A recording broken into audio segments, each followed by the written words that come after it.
Hi అండి, welcome to Sahara channel. ఈరోజు మా ఇంట్లో అయితే పండుమిర్చి పచ్చడి చేస్తున్నానండి. ఎంతో ఇష్టమైన పచ్చడి ఇది. పెద్దవాళ్ళు అయితే చాలా ఇష్టంగా తింటారు. ఇది రాగి సంగట్లో అయినా కానీ మామూలు రైస్లో అయినా కానీ నెయ్యి వేసుకొని తినాలి. ఇది అంత టేస్ట్గా ఉండే ఈరోజు పచ్చడి చేస్తున్నాను నేనైతే. పండుమిర్చి పచ్చడికి కావాల్సిన పదార్థాలు చెప్తున్నానండి. నేనైతే ఒక 50 గ్రామ్ పండుమిర్చి తీసుకున్నాను, ఒక 1 కిలో టమాటాలు తీసుకున్నాను, ఒక పెద్ద నిమ్మకాయ సైజ్ అంతా చింతపండు వేసుకున్నాను, కరివేపాకు, జీలకర్ర, ఒక గడ్డ తెల్లగడ్డ.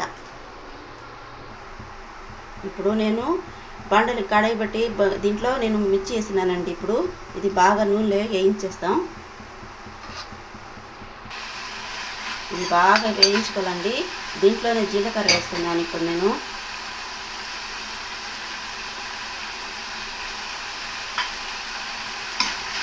అయితే భలే ఉంటుందండి ఇంత పచ్చడి, మాత్రం సూపర్గా ఉంటుంది. మా అమ్మ చేస్తుంది ఇంతకుముందు, ఇప్పుడు చేయటం లేదండి. పండుమిర్చి పచ్చడి అంటే మా అమ్మకి చాలా ఇష్టంగా తింటారు.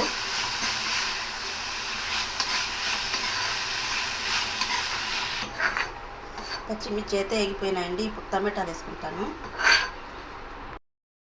దీంట్లో కరివేపాకు ఎక్కువ పడద్దండి. దీంట్లో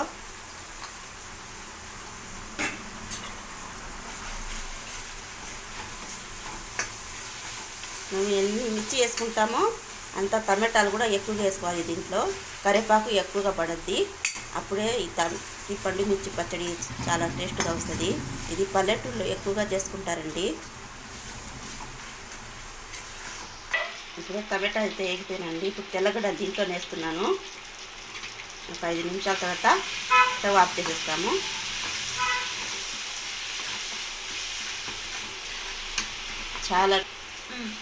ఇది చాలా టేస్టీగా ఉంటుందండి. వేడి అన్నంలో వేసుకుని తింటే, నెయ్యి కానీ ఉంటే వేసుకుని తింటే అదిరిపోద్ది అన్నం. టమాటాలు అయితే వేగిపోయినాయండి. ఇప్పుడు స్టవ్ ఆఫ్ చేసేస్తున్నాను. ఇప్పుడు రొట్టెలో వేసి దంచుదామండి పచ్చడిని. ఇప్పుడు మిర్చి వేస్తున్నానండి నేను. ఇది మెత్తగా నూరుకోవాలి.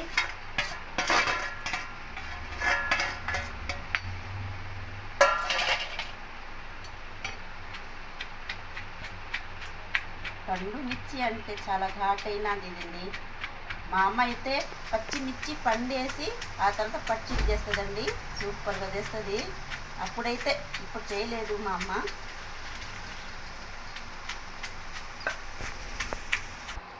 ఇప్పుడు ఇంట్లో చింతపండు వేస్తున్నానండి.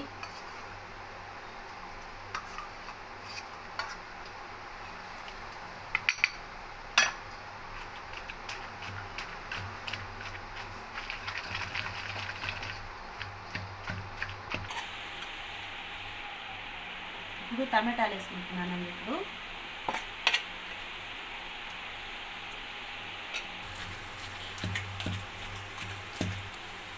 దీంట్లో సాల్ట్ వేసుకుంటున్నాను.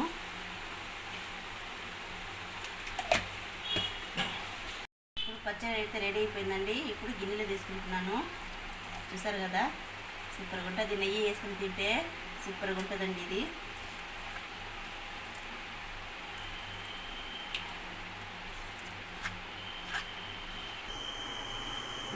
చూసారు కదా ఫ్రెండ్స్, అయిపోయింది పచ్చడి అయితే.